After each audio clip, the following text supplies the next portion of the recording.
ప్రియమైనటువంటి దేవుని బిడ్డలారా, ప్రభునామం వందనాలు. ఇక్కడ మనం చూస్తే ఇక్కడ ఒక గొంగళి పురుగు కనిపిస్తుంది. అది చూడండి, చూడడానికి భయంకరంగా అది అసహ్యంగా ఉంది. అయితే అది తలకిందులుగా వేలాడబడి తనలో నుండి ఒక జిగురును బయటకు తీసుకొని వచ్చి తన చుట్టూ ఒక కవచంలాగా ఏర్పాటు చేసుకుంటుంది. మరి ఆ కవచం ఏర్పాటు చేసుకున్న తర్వాత అందులో కొన్ని దినములు అది ప్రయాసపడుతుంది. తన అసహ్యమైన రూపంను మార్చుకోవడానికి ప్రయాసపడి ఆ తర్వాత అది తన మొదటి రూపమును కోల్పోయి మరి రెండవ రూపమును దాల్చుకుంటుంది.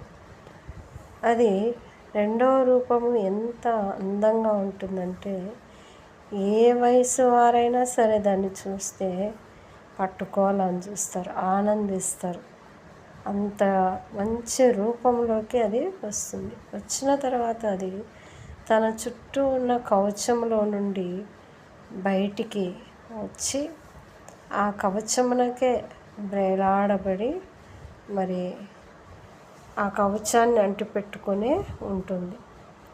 తన రెక్కలు పెరిగిన తర్వాత అది ఎగిరిపోవాలని చూస్తుంది. అయితే ఇక్కడ మనం గమనిస్తే ఈ గొంగళి పురుగు లాంటి స్థితి పాపంలో ఉన్న వాళ్ళ స్థితి.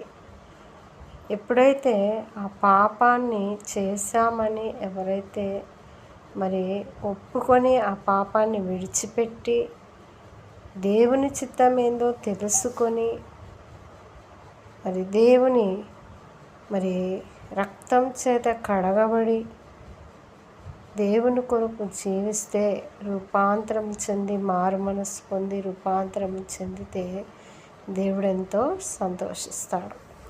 మరి చూడండి, గొంగళి పురుగుని ఎవ్వరు ముట్టుకోరు, కానీ సీతాకోక చిలుకను అందరూ ముట్టుకోవాలని చూస్తారు.